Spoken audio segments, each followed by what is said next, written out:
My guest today trains those of us who are busy in life to find a path to peace. A wonderful human being, Amy Polly.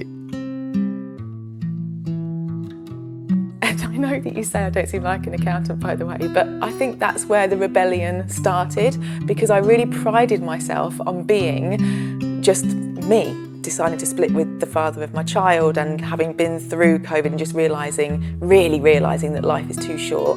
That when I had the moment when I just thought, I'm sitting here and I don't want to do this. You had a very serious depression heading into COVID. I hadn't even heard the term postnatal anxiety, and it is the hardest thing that I've ever done becoming a mother. How are we taking care of ourselves proactively? That's what I want to see, and I want to see the conversations around mental health and mindfulness be a bit less serious. Welcome back. Today I am filming from the apartment of one of my dear friends, Kevin, who is also known to me as Mr. Addison, as in The Matrix. He's the one. If you think about him, he's the kindest human I know who's ever been a banker. And he spent his entire life as a banker, but yet he's amazing in so many ways. We had a plan to go to a Roger Waters concert back in June, where he failed to meet the plan. He bought the tickets though, and so I ended up going with a +1 that was recommended by our two other friends, who turned out to be a wonderful human being. Such a wonderful coincidence. The first time she met me, she knew of me.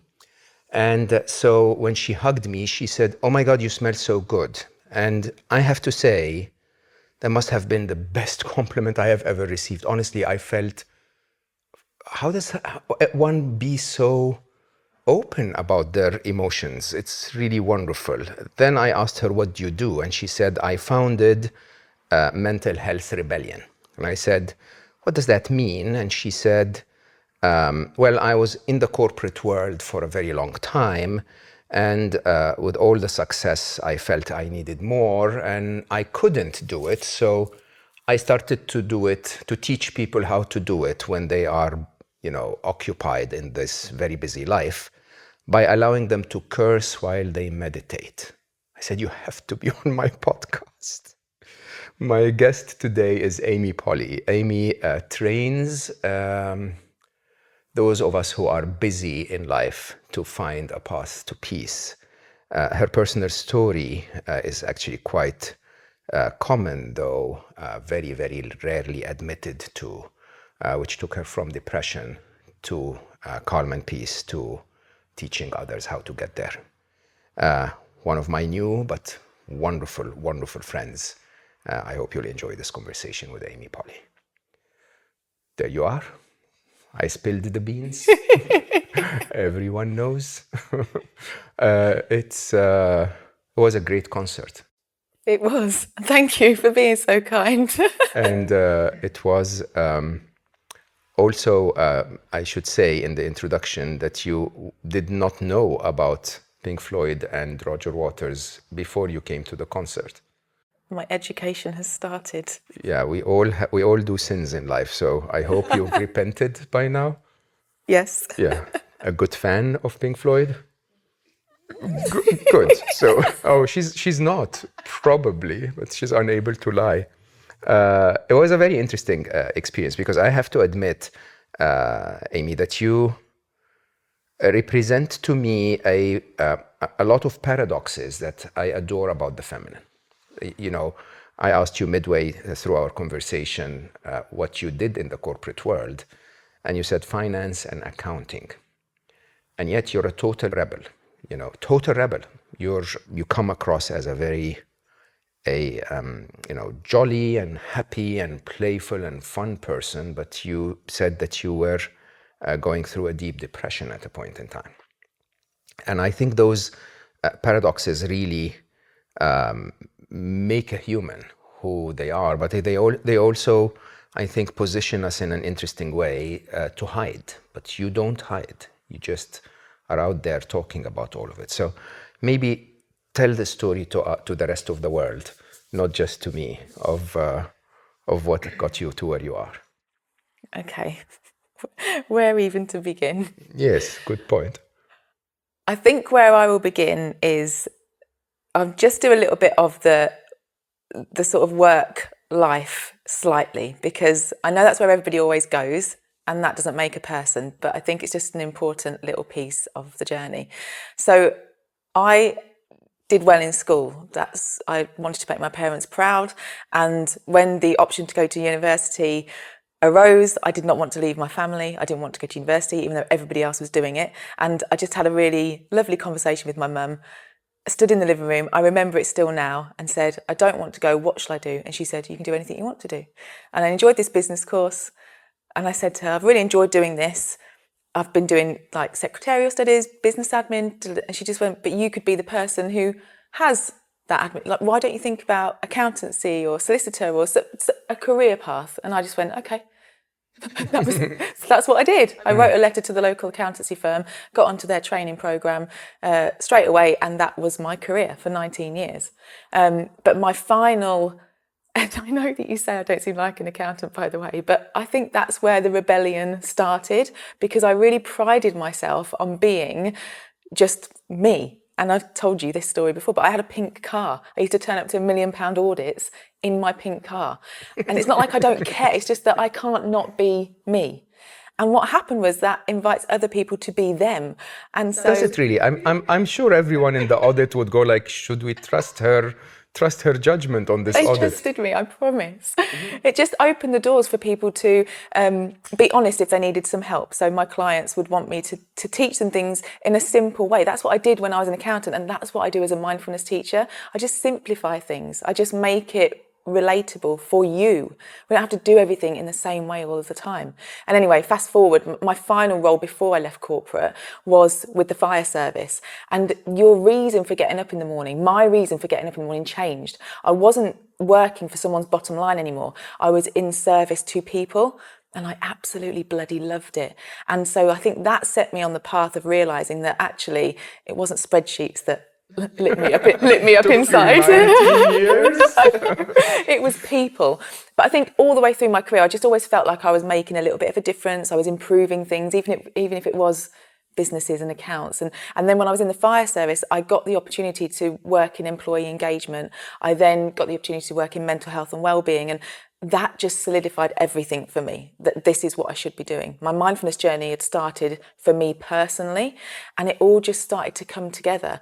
And I just realised that I didn't want to sit at a desk creating spreadsheets and accounts. I wanted to go and share with people what I had learnt through my mindfulness journey, through my mental health journey.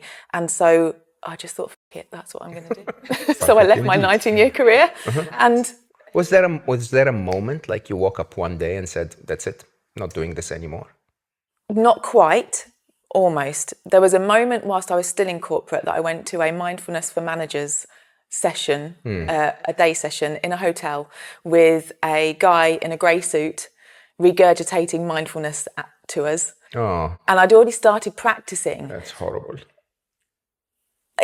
Look, if you had never done anything like that before, it was okay. But I just sat there, and I think that was a catalyst. I think that lit something in me, because I'd already been practicing and I'd been sort of supporting my mum through depression. And as I sat there, I thought, he's just not quite getting it. And when I left, I thought I could do that. And so something, obviously, there was that little ignition, like, something just ignited. And then over the next couple of years, I kept thinking about it.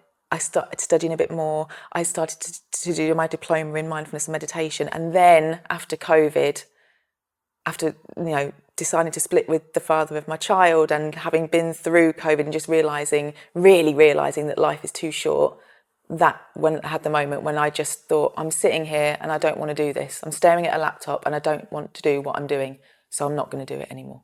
So many people go through life that way, Amy. I know you reasonably well now. We spent many hours together, not many days yet, but I hope we will. And you really are not the kind of person that can be sat on a desk to do accounting, honestly. right? I mean, say yes, right? Yes. Correct. But you did it for 19 years. So how do we end up in that trap of waking up every morning? I mean, with all due respect, 19 years is quite a big chunk of one's life, of your adult life. It's almost 70% of your adult life, right? In a very interesting way, we get stuck in that. And day one is a little scary, day two is a little stressful, and then suddenly you find that you're at day 17,140. What happened with my life? How do you wake up every morning and do something that is so opposite to who you are? So I actually think that now, sort of forgetting about the corporate career and thinking about my personal journey, I have that real desire in me to make my parents proud and to do that thing, which is where I started. I was going to do this job and I was going to study and I was going to qualify and I was going to progress, and that is where it started, which I suppose is sort of a normal desire to have. And you think, we're on this track, aren't you? You finish school, you get a job and blah, blah, blah. But what happened for me personally was when I was going through a period of stress, so this was way before I joined the fire service, this was way before I was in industry. This was my sort of origin story for finding mindfulness. I was going through a period of stress in my relationship at the time, the work that I was doing, and I, as you do, go on a certain search engine in the middle of the night and find ways that I can sleep better because my sleep was affected. I'm sure a lot of people know that and have experienced that. When you stress out, you don't fall asleep very well and you don't sleep very well. And I stumbled across mindfulness meditation. And within 2 or 3 nights of putting on a meditation to help me fall asleep, within a week, I started to feel that I was sleeping better. I just thought, well, this is bloody amazing. I need to know everything about it. So I bought the book and I signed up to a course and, blah, blah, blah. On that journey, this self-awareness is what I feel has carried me through life now, for me to be able to make these decisions that are good for me. Because as you say, we're on autopilot a lot of the time. We're just going through, we're just doing that job. But I started to cultivate this self-awareness. So then I got to a point where I can't ignore the impact this is having on me. I'm very self-aware. And as that journey starts, we can get very deeply spiritual as you start to realise these things. I'm like the gateway drug to get there. But when you start that journey, you can't ignore what feels wrong and uncomfortable. When you're on autopilot and you're just getting through the days, it's so easy to do that. But when you start to be more self-aware, when you start to be aware of the world around you, when you start to know yourself, and when you start to realise your desires or the things that you don't like, it's really hard to ignore that, actually. And that's the point that I got to. I couldn't ignore that anymore. So I did it for a long time, and it still took me a little while to take the jump, because change can feel scary, right? But then when you do it, like you say, you take one foot out and then you back in again. I started to do a bit of a side hustle, as they say. And I started to experience what it was like, and I really enjoyed it. And so then I started to do a bit more. But every time you go outside of that comfort zone and you do something that you really feel in your heart and your gut that you should be doing, even if it's uncomfortable, it's like bloody amazing, and you want more of that. And then you can't sit back in the chair at the desk in the whatever that is for you, that comfort zone. And that's what I did. It all stemmed from that self-awareness, that mindfulness, that practice, just trying things a little bit differently. I'm actually reflecting on this very differently. I mean, I'm not shy to always talk about my personal life on Slo Mo, and something that has not worked perfectly well for me over the last, since my separation with my wonderful ex, is love and romance, where I get to meet wonderful women who are really a blessing in every possible way, but it just doesn't work out. And it's interesting as you describe it that I feel it's not a comfort zone at all, because it's not a very comfortable feeling at all, falling in love and breaking your heart and falling in love and breaking your heart. But in a way, you get systemically drawn back into, okay, that one didn't work. Maybe if I find one in blue, it will be better. Or, maybe if I find one that speaks a different language, and to me, it was so eye-opening. So I did a 9-month monkhood, my own definition of being a monk, if you want, because I wasn't wearing robes, I wasn't in a. Oh, you rebel! Exactly, little rebel me. But I do that with everything. I do that with my silent retreats and so on. I have one coming up, and it's really it's really, to me, is, I think that the practice is designed for a lot of benefits, but that I can distill it down to my own needs at the time and take, the parts of the practice that fit that benefit. And it was probably one of the best experiences of my life. It was so eye-opening, but also so almost rejuvenating. It was like, oh my God, there is another way to live, right? And I'm just out of a breakup with a wonderful human being, but sadly, it didn't work out. And in my current thinking, the first thing I think about is, okay, back to the normal, out of the comfort zone, into the comfort zone, out of the comfort zone, into the comfort zone. And suddenly I'm saying, no, there must be other ways of living. And I think most people don't get that chance unless they're sort of literally kicked into it, if you know what I mean. You were kicked into that because you had a very serious depression heading into COVID. Can you tell us a little bit about that? Yeah, we skipped over that bit, didn't we, there in that story? So actually, what I'm talking about now is my postnatal anxiety, which it does differ slightly to depression, but it's still linked to maternal mental health, which I think isn't talked about enough. That's why I talk about it. Not talked about enough at all. No. Yeah. And I hadn't even heard the term postnatal anxiety. And it is the hardest thing that I've ever done, becoming a mother. Even though I'd wanted to be a mum for my whole life, I always knew that I wanted to be a mum. And then when it happened, it completely knocked me for six because it wasn't what I expected. And I really struggled.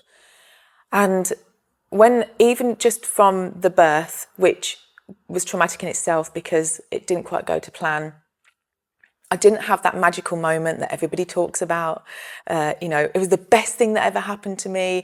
It was so magical, and I absolutely did not feel like that for me. And that moment after giving birth, it doesn't last long until you are home now with a small life to look after, with no instruction manual, all these hormones ranging in your body, complete lack of sleep, and I just did not handle it. I just could not handle it. And considering that I was quite a way on with my mindfulness journey, my self-awareness, I'm thankful actually that I had that, because I was very aware that I was not okay. Hence, I could ask for help.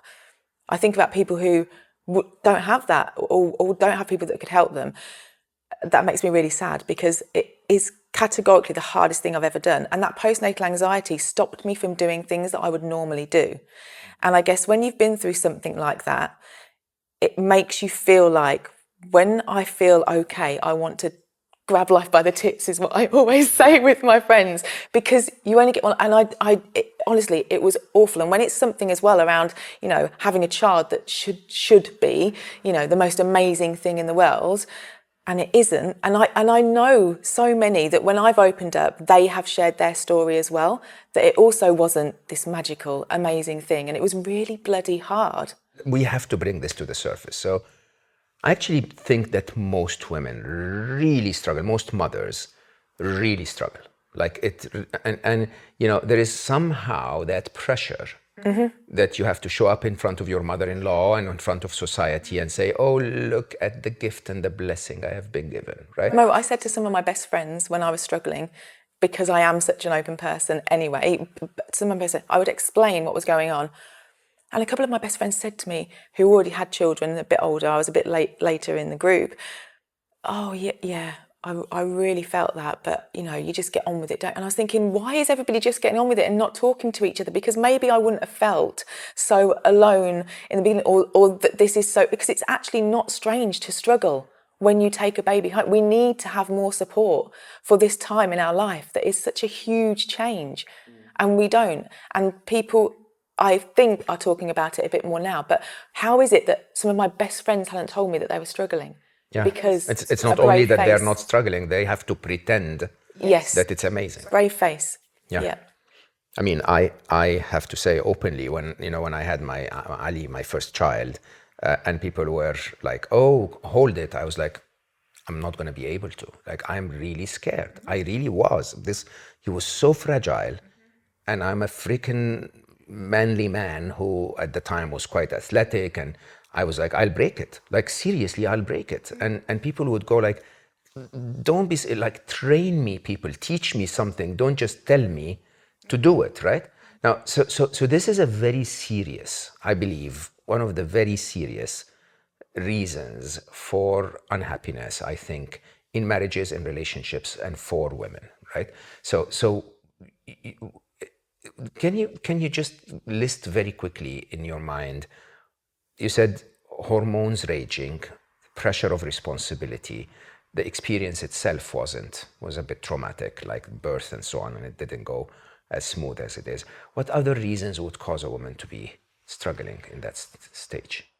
The thing is, I don't think we always have to know why someone is struggling. We just need to know that they are, because it is really hard to articulate that sometimes. I still actually struggle sometimes to articulate why that is, because the rational part of me could completely explain that there's nothing to be worried about. But that anxiety that I felt at the time when I was crying over making a bottle and shaking because I was terrified of doing something wrong and the baby being poorly because I hadn't sterilised the bottle properly or whatever. How can I rationally tell you why that was happening? Do you see what I mean? I think that it's important for people to know that there isn't always a why is this happening. I do think that the raging hormones is absolutely a valid reason. We've just been through so much change.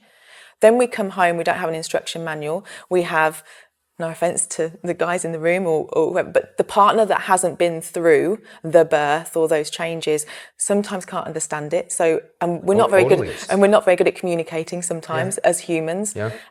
So I don't necessarily think it matters the reason why. I think it's what we actually do with the situation that we've got. What did you do? So communication was the first thing. I had to notice that I was struggling, which I was pretty good at, and then I had to tell someone that I was struggling. So my mum was there and my partner was there, and I even said sometimes, I don't know exactly why I feel like this, but this is how I feel. I feel terrified.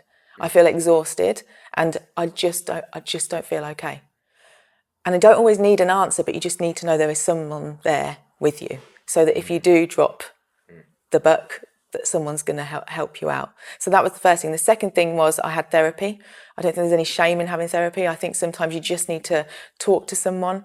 I had RTT, rapid transformational therapy, as well, which really helped, because if I felt a change in that after I'd had that, and I was able to then go to the coffee shop with my granddad, who passed away soon after. If I hadn't have done that, I might not have had coffee with my baby and my granddad, you know? So I think that's the thing, is asking for help, but it has to start with that it's okay to do that. And it's not just talking, it's, you know, it's action. Do you know what I'm trying to say? And it starts with that self-awareness. So self-awareness, communication, asking for help, like that action. You can't just keep doing the same thing all of a sudden, like we need to do something different. Because I could have wallowed in that. I could have really let that take me. And it happens I know so many people that will come to me 15 years later and say, since the day we had children, it hasn't been the same. And, you know, we had not been close as partners. We had not been able to, you know, and it happens way more often than I'd like to believe it that it does, but it does. And then we layer on that blaming ourselves. I mean, in mindfulness teaching, we talk about self-compassion. You know, it's so important, because then we blame ourselves or we blame the other person. And compassion is so important, you know, for us to be able to talk and to say, we're in this together, like even just as human beings, not even just with your partner, but we're in this together. How can we do this better, rather than it being a fight all the time, whether that's a fight with yourself and your own mind or a fight with the person in the room or whatever. I just think there is a lot to be said for actually having that compassion for yourself. You're going through a tough time. Things are not working out. Let's not layer on, you know, beating yourself up and shame and guilt and all that. Let's try to help each other. Help yourself and help each other. We just don't seem very good at that sometimes. So let me switch. We'll come back to this, but let me switch to your other life as well, because we don't seem to be very good at having someone who's living the stressful corporate life actually find calm and peace at all. You know, when you and I were chatting about this, you basically said we're teaching mindfulness the wrong way for the audience that we're teaching it to. So What is the wrong way? What do you think is the right approach? Okay, so I'm just going to have to say, Mo, because I don't want to offend anyone. It's not a right and wrong way, it's just that. If you have been on your own journey and then you decide to teach, quite often you forget how far along your journey that you are, and that place is a very hard place to begin. And so I think what we see in a lot of media and social media is there are no problems when you're present, only peace. You know, these little quotes that you see. There was even like a TV advert that said something about, sometimes you can't be quiet and mindful, or something like that, or that there are no traumatic events, only the way you think about them. And I'm not saying that there isn't an essence of truth in some of those things. I'm just saying that if you're over here in a really shitty situation, is that going to really help someone? I get that quite a lot, actually. So when I speak about the events of life that stress you, it's the way you deal with them that does, and I explain exactly that you could deal with them differently. I have never done a post around something like that without people saying, well, I get it. I think you're right, but I don't know how, right? It's so different when you're in it and you've done it for many years and your neuroplasticity has changed and you're really good at it. When you tell it to other people, they go like, what are you talking about? It's like going to someone and saying, it's very easy to make a car. No, it's not. If you're a mechanic and you fixed a few cars in your life, you know how, but if you haven't, you don't know, you don't have a clue. No. And we have all been in really shitty, tough situations. I have, you have, we all have. We learn about things as we go along.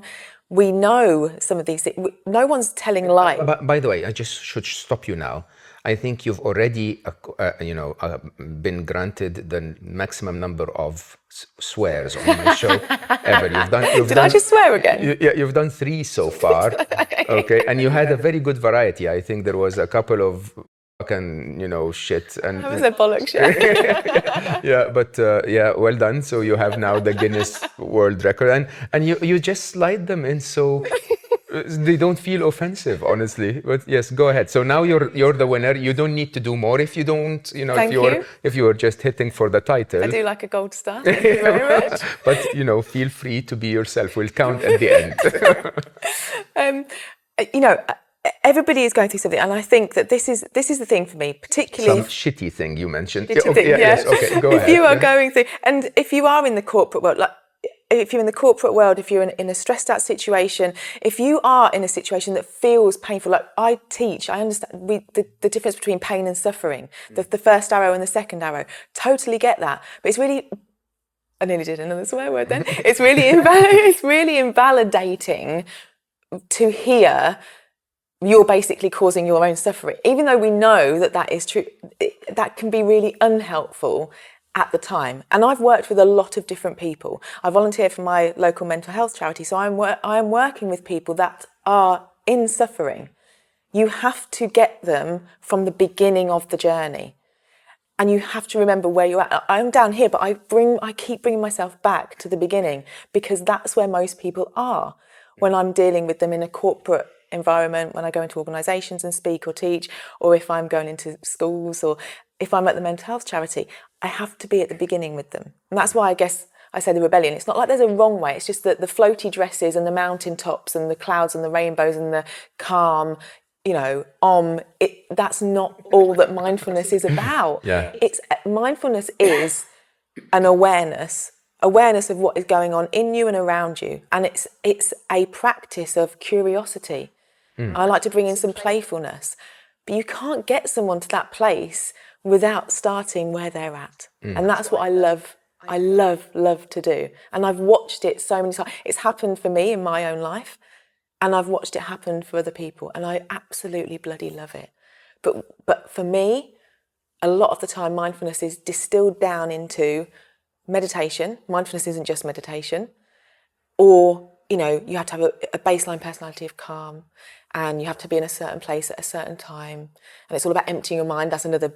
Yeah, and your voice has to be different, and you have to be a little... So don't get me wrong, when I lead a meditation, I am completely in the zone, and you know, I've been told that I have a lovely voice in meditation and people like listening to them. But when you're we will be the judge of that. but when you're teaching and interacting with people, you have to understand your audience. And it makes me sad to think that people are not going to get the power of this. And I want them to. So I'm going to do it my way. And it's a little bit different. And how different is it? I think I was thinking about, obviously I knew that I was coming to speak to you and I was thinking about this. I feel like I've just had that, I say rebellion or rebellious, it's not even that, it's just embracing being a bit different.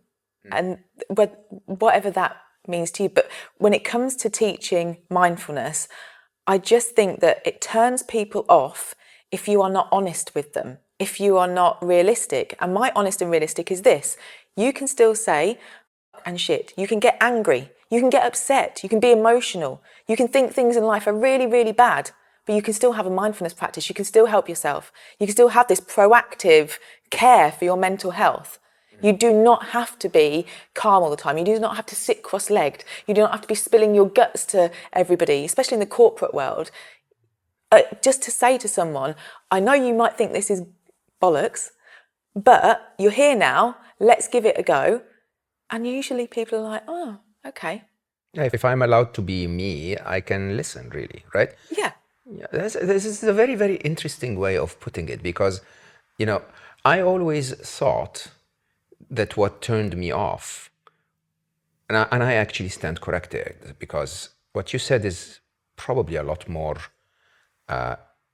eloquent than the way I would say it. Is what would turn me off is that sometimes those who assume the position of teaching are actually not qualified to teach. So they wear the persona. So they, you know, they have the white fluffy dress and they have the Californian voice, and, you know, they're speaking at a tempo that is slower than the rest of us. And in my mind, and I have to admit, and I apologize, that I was judgmental. I was saying, if you're assuming the persona, then there is a bit of ego in it. And if there is a bit of ego in it, then you might not be qualified to teach yet. But the way you say it is actually quite beautiful and much more forgiving, I think. Because you're saying, we are at different stages of the spectrum, right? And, you know, some of us will start from a very angry place, and along the way, you know, hopefully to reach Buddhahood someday, right? Along the way, you become calmer and calmer. And that when you're calm and dealing with someone who's angry, you're really not very effective at all. Because they can't see themselves in you. They can't They see can't themselves connect with in what you. you're talking. Yeah. That's really a beautiful way of saying it. And even now, I mean, you've hung out with me a bit, and you say, even though I'm high energy and excitable, there is an underlying calmness there, because I've been practicing for years. Yeah.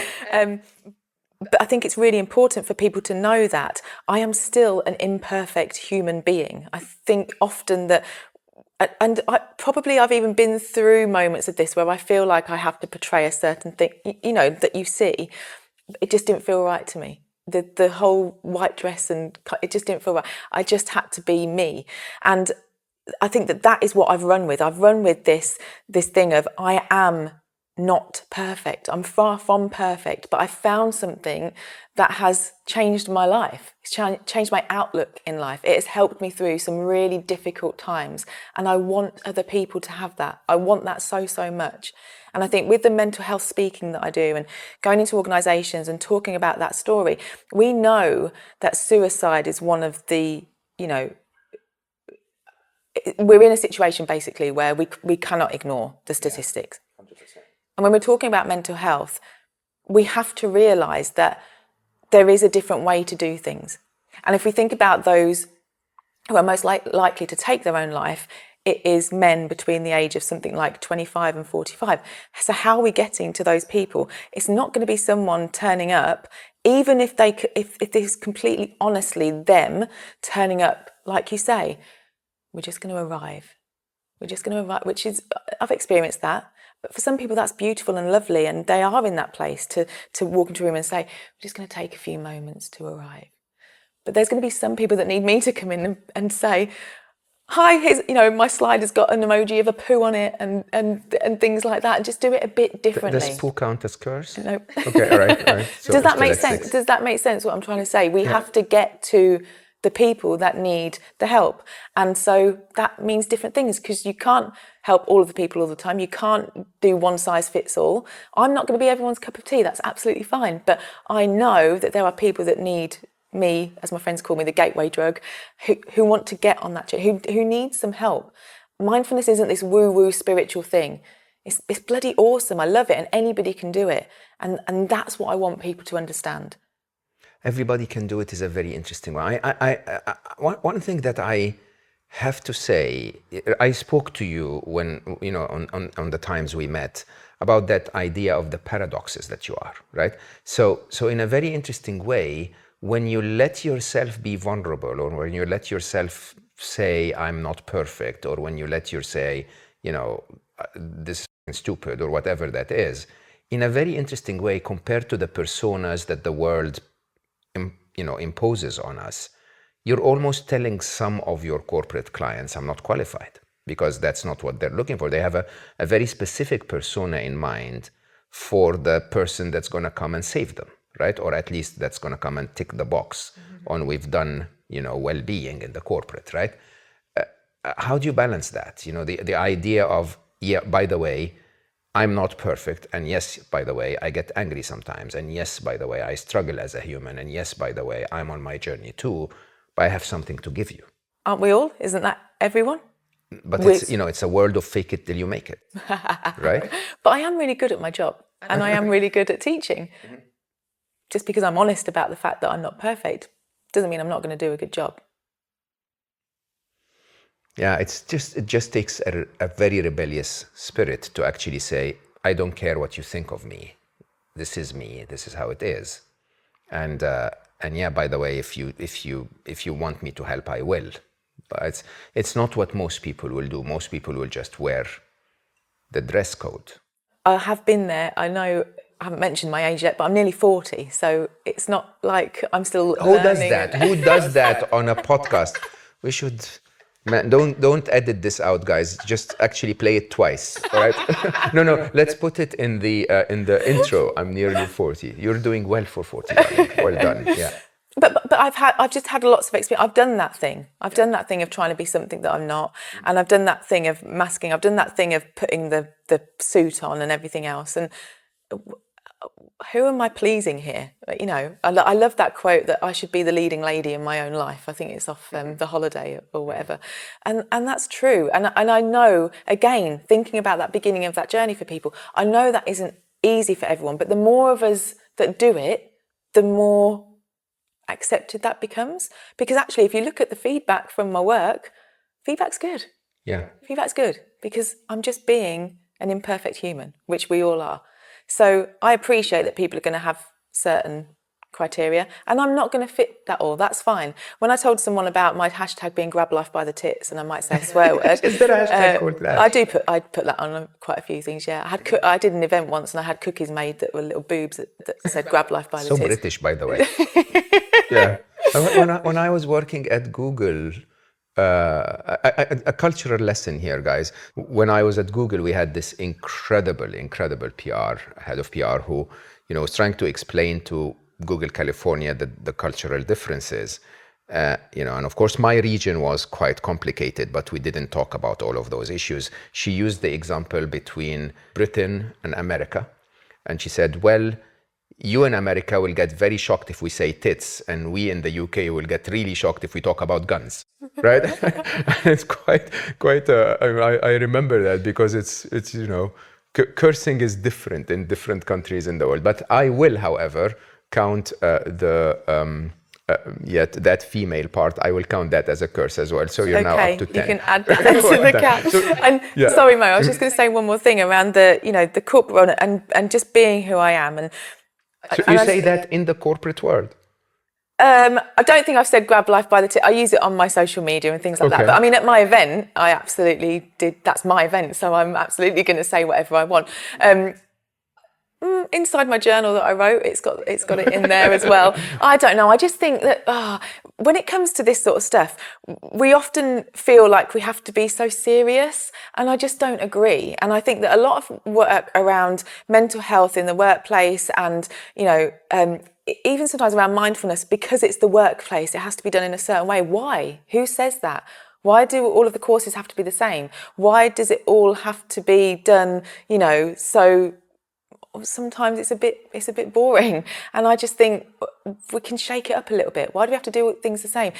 Laughter connects us, and if I can talk about mental health and suicide and looking after yourself, and we have laughter in the room, there's nothing better than that. That stays with people. You build connections. And I don't care if people are laughing at me or with me. I don't care. As long as you're laughing, that makes me happy. Yeah. And in a recent session that I did, one of the directors was there, and she said at the end of the day, it was just so nice to hear people laughing. I believe that at work. 100%. Yeah.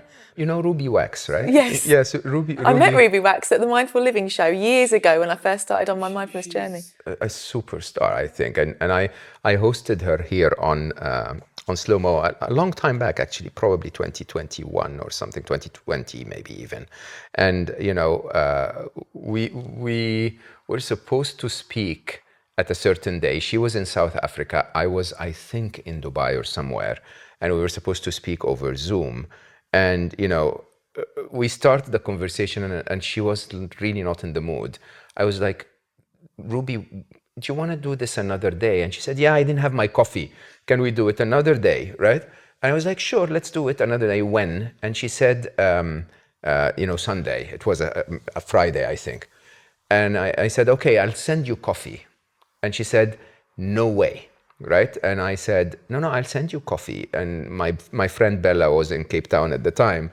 So she said, no, they don't deliver coffee here in Cape Town. And I actually had Bella knock her door 5 minutes before the podcast and deliver the exact cappuccino she asked for. And so she was in such a good mood.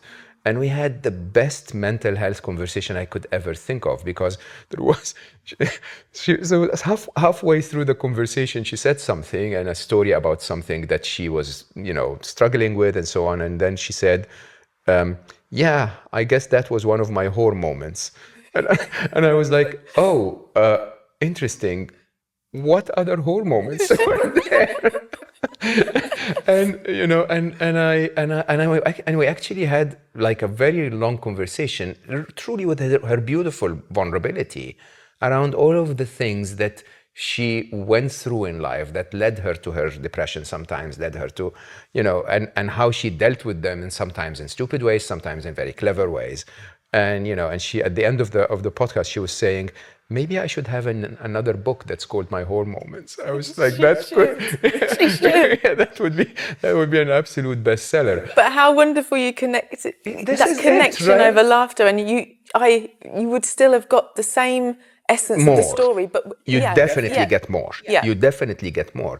But not everybody is good at it, because everyone is faking it until they make it. Everyone is wearing the persona. Everyone is hacking, their spiritual image. They're trying to be out there and say, look at me, I'm the guru, because I'm dressed like the guru, so you should listen to the guru. When in reality, it's so much more interesting to just say, I'm human, just like you human, so why don't we connect as humans? Do you think that there is hope for the corporate world? Yeah. You do? Absolutely. Yeah. I've met some incredible people doing amazing work. I know that there's still, like we've just been talking about, that stifling of being a bit outside the box. But it's happening. I'm seeing it happen. We just have to allow people to be a bit more open-minded. We have to do things a bit differently. What we're doing so far ain't working, is it? We're in a mental health crisis. Things are not working. We know that we need to change things in the corporate world. I mean, when I first started, as an accountant at my desk, sitting at my desk where I shouldn't have been sitting, but then maybe I wouldn't be here now. I had a massive computer, with the big back on it, those old computers. For the youngsters listening, they existed. And it was at the side of my desk. So my chair was sort of twisted and my keyboard was here and I'd have all my files out on the desk. I still have a bit of a bad neck really from that. If you started in that workplace now, there is categorically no way that desk setup would have happened because we have health and safety. You have to have your desk set out a certain way at an arm's length and in line and everything else because we learnt that this was not good for us. So we have health and safety, as boring as that seems sometimes, to make sure that we are proactively preventing those things from happening, like bad backs, stiff necks, whatever it is. I believe we're going that way in terms of mental health, but we're on the journey. Because if I even think back again to when I first started in corporate, was anybody even mentioning that word? Was anybody even talking about it? No. Now they are. But we're still on that journey of normalising it, normalising the conversation and learning about what we can do to help people. Because ultimately, it's not just the organisation's responsibility, it's also the individuals. Absolutely, yeah, for sure. Shared responsibility for me is something that I always talk about. It's so important. I need to have self-awareness. I need to, if I wanted to have a six-pack, I need to go to the gym to get the six-pack. You can give me all of the information, but I have to do the work. It's the same with your mental health. It's the same with mindfulness. But also, my organisation, the place where I'm working, should be safe for me and should provide me with a certain element of support. So that shared responsibility is really important. But isn't the corporate world in general designed to stress you? I mean, in an interesting way, you could manage one extra client if you're a little more stressed, right? I mean, a little bit of stress we know is okay, don't we? Because it helps us run away from the tiger. Those short bursts. There's of stress, no tiger anymore. But we don't. That's the No, point. I know. That's the point. I think that one of the things I was doing that Sky News interview, and the idea is that we're not running away from the tiger anymore. We're running for the profits. and it's quite interesting, really, because it's almost designed as if nothing's ever enough. And I read a quote, actually, I think it was this morning. I read a quote that said something like, and we've all heard this before, but I think we really need to start taking it in. Nobody will remember the extra hours you stayed at work more than your loved ones, because you probably won't even be in that role or whatever. The people that are going to still be in your life are those people that you are not spending that with. And I'm not saying that broad brush, that's the same for everybody, but you could have one extra client, you could do a few more hours work, but what is the actual point? And I think that again, so much of it comes back to mindfulness for me, because we are on autopilot a lot of the time. We just automatically say, yes, I'll do that extra client. Yes, okay, I'll stay a bit later. You feel like you're doing a good thing. We all want to do the right thing. We want to be helpful. If you have more self-awareness, you actually can recognise that that's probably not good for me. I probably shouldn't be doing that. Oh, don't I have some other responsibilities? Shouldn't I be doing this with my family? Should I be doing X, Y, Z? Am I already at capacity? Can I actually take on that extra thing? But we don't have that internal narrative a lot of the time. Does that make sense? It makes a lot of sense. But at the end of the day, I think it's also a definition, really. It's like, what matters more to me? What is success?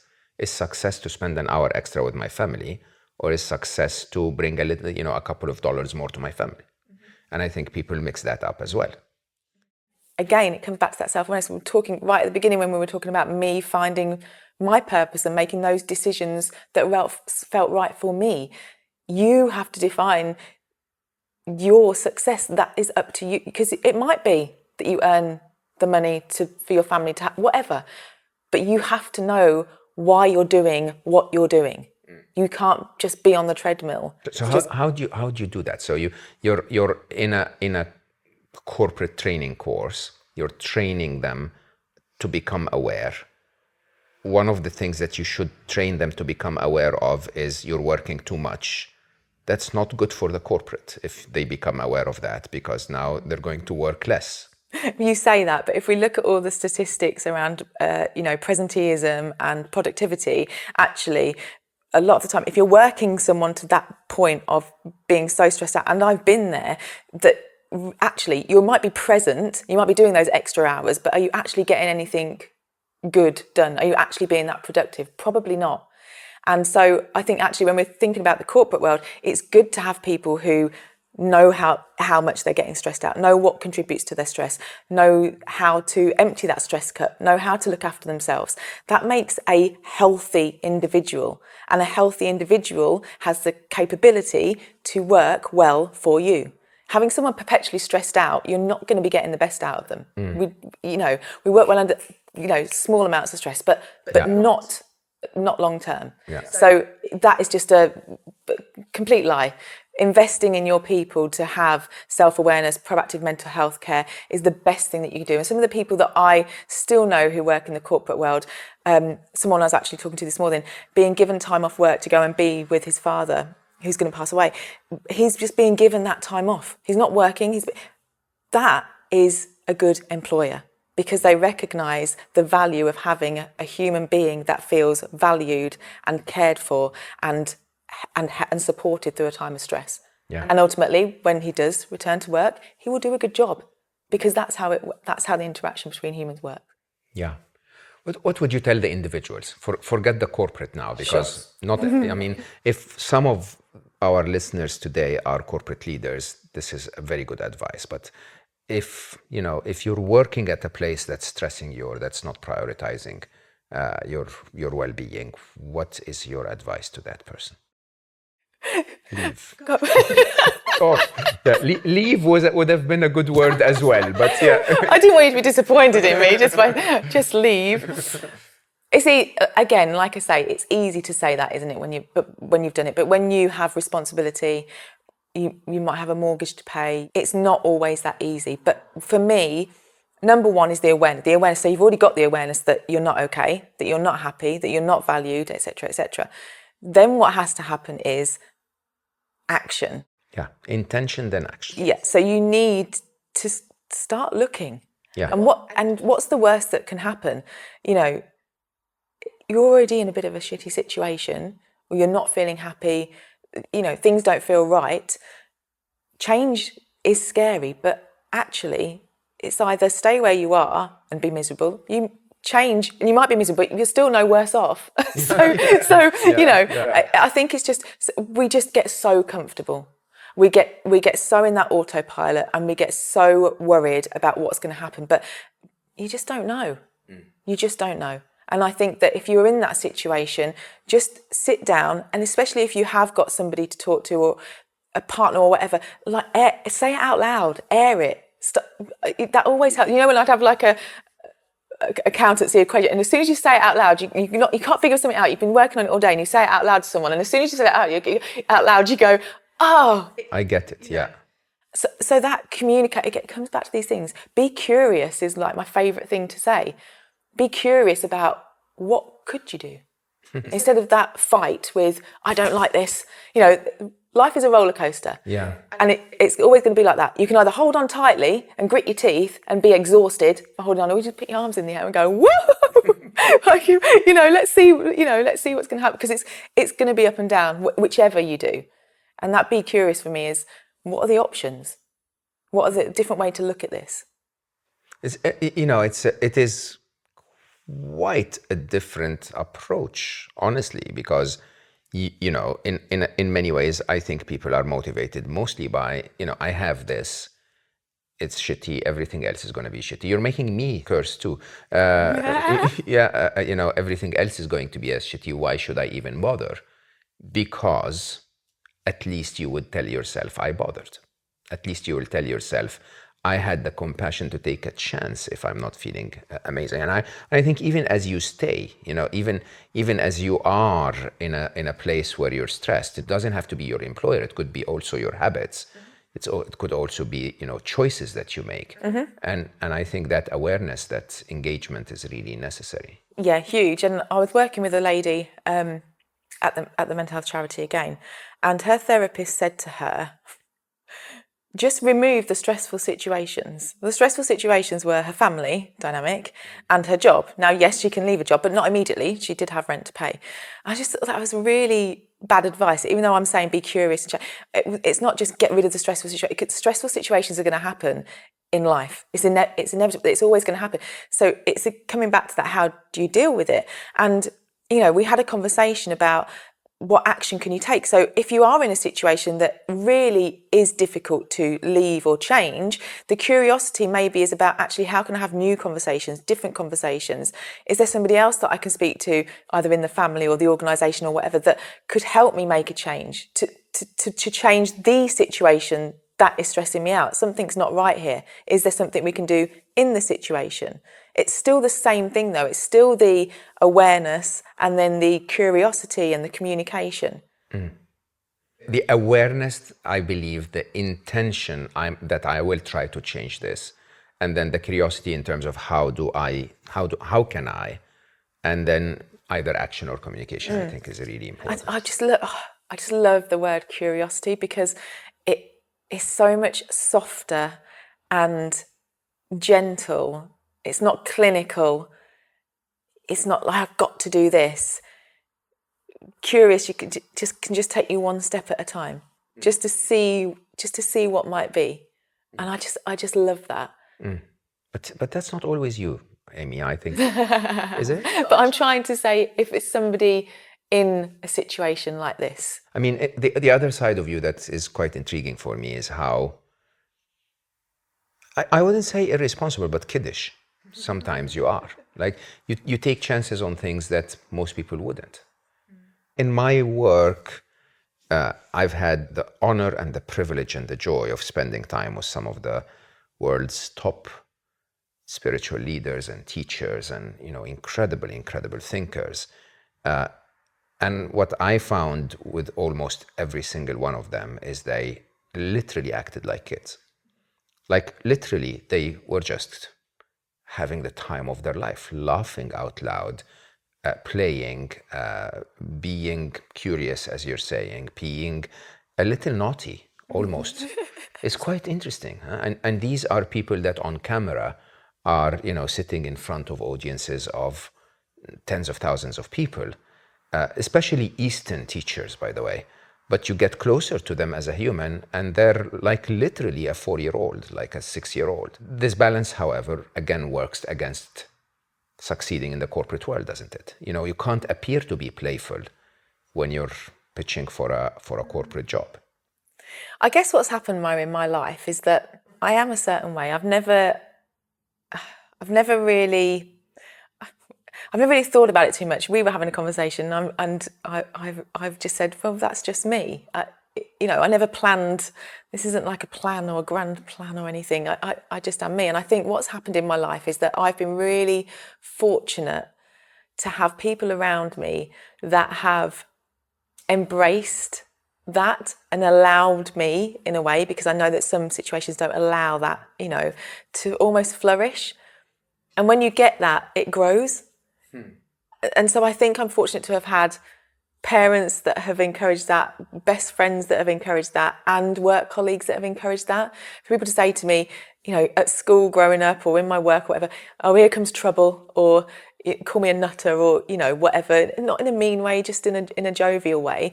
And just embracing that, and then being told, oh, we liked that idea because it was different, or I've been ridiculous and silly and worn spotty socks with bright red shoes when that happened, by the way. The talk of the town for the day, that I wore spotty socks and bright red shoes. Just for the record, in front of everyone, I was joking with Amy before we decided to film here at Kevin's, and I said, Amy, I will need a minion to help me with the setup. And she was like, so should I wear a yellow T-shirt and a blue overall? And I was like, are you serious? And she said, yeah, is that what, I mean, sitting in front of tens of thousands of people on a podcast, and you would actually do it. Yeah. You would. And I feel like, challenge accepted, there will be a photo of us at some point, and everybody listening to this can absolutely go and follow it up. There will be a photo of me and you together at some point that I am going to be dressed in dungarees and a yellow t-shirt, and I will be with you. And I would dress like Drew, like I'll have the yeah. It's funny actually because my favorite minion is called Kevin. So just for Kevin, so yeah. But once again, you didn't answer my question. There is a fearlessness in, almost a non-apologetic approach of saying, I'm going to do this my way. Yeah, but it is hard for me to say. When I left my little boy's dad, when we split, we're amicable, we co-parent, it's great. When I did that, when I moved to a different town on my own with a toddler, and I was still suffering with postnatal anxiety a little bit, and I left my 19-year accountancy career, people would say to me, that's so brave. But I didn't feel brave. I just felt like I was doing the right thing. And I understand why people say, fearless and brave, because so many people don't do it. But I find it hard to help to instill that in other people, other than to just say, as you get to know yourself, it doesn't feel bravery, it just feels right. Does that make any sense? It doesn't at all. It really doesn't at all, because so in my mind, and I'll say this openly, I believe that planning and temporal thinking and future centricity is a masculine trait, and that playfulness and creativity and flow are feminine traits, and that when we are placed in a world that is challenging us with masculine challenges, we tend to respond with masculine traits, right? And then when things don't go very well, we tend to exaggerate the use of our masculine traits. So when we get into those situations where we have to become responsible and adults and think about the future and all of that, we plan and then we fail, and so we plan more and then we fail more, and then we say we must have done it wrong, we should do it better, and that cycle keeps continuing. And I found that those who found the highest wisdom realize that there is always another way to live. And that other way to live is that, in my personal point of view, is that when you're true to yourself, even though you're going to be resisted by those who are not accepting that, you will be at your best. You will be at your highest performance. You will be at your least resistance. You'll not be wasting cycles of your life doing crap. I'm cursing. Crap that that you're not very good at. And I think what ends up happening, however, is that only when you see evidence of trying that a couple of times in your life and then life doesn't collapse and you don't end up homeless, is where you start to say, maybe I should try a little more, and maybe I should try a little more. Agreed. But have you always, you're stuck in an accounting job for 19 years, so you were not always that way. But the thing is, I wasn't hating my accountancy job for all those years. Liar. You're lying. Because for me, it was I was achieving. I quite liked just achieving what I set out to achieve, and I was set out to qualify, and that's what I did. Then you are not qualified to actually close a general ledger properly. Yes. Because your character would actually look at it after it's reconciled, and you would go like, let's mess it up a little bit, right? Wouldn't you? That's the truth. It's so unlike your nature for a general ledger to reconcile. Yeah, but I really liked reconciling. It's quite a weird sort of satisfaction when everything works. I was a rebel at the weekends, Did you break something else in the office at the time? Rebel at the weekends. Let's not talk about that. I don't think this is a conversation for public consumption. Yeah. So I'll close with a future-looking statement. If you had your way with Mental Health Rebellion, what would you like to see happen?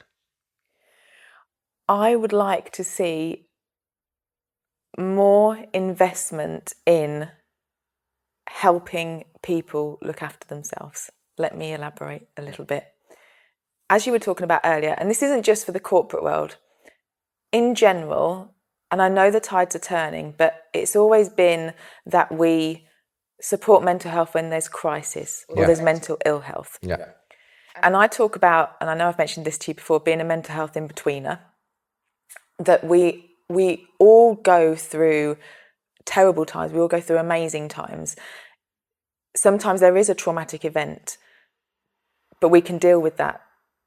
Sometimes there isn't, there's just lots of small troubling events. But whatever it is, for me, most of us are on this spectrum. We have mental health, all of us have mental health. There is no getting away from that. It's like physical health. We all have it. It doesn't mean mental ill health. And I think we need to rewind, come back a bit and look at how we're proactively taking care of our mental health and stop treating it as if it's mental ill health, as if it's at crisis point.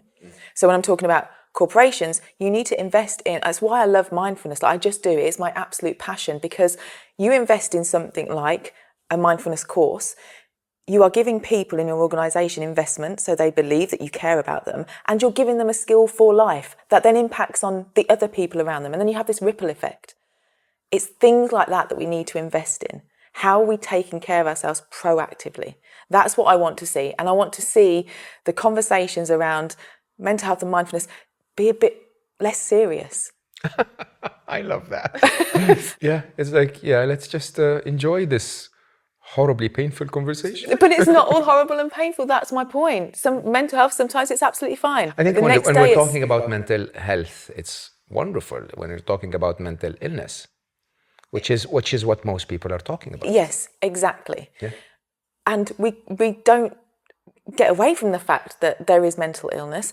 However, it still doesn't have to all be so serious, because the majority of the time, if you are having conversations about it and it is proactive, hopefully you're not at the point of mental illness. So we can have a laugh, we can have the playfulness and the curiosity. That's what I want for people. We know that's good for us as humans. I want us to have that. It's been good for me. And, I feel like everybody has a struggle. I've had a struggle, you've had a struggle. I want us to be able to have open, honest conversations and find the things that can help us proactively before we get to that crisis point.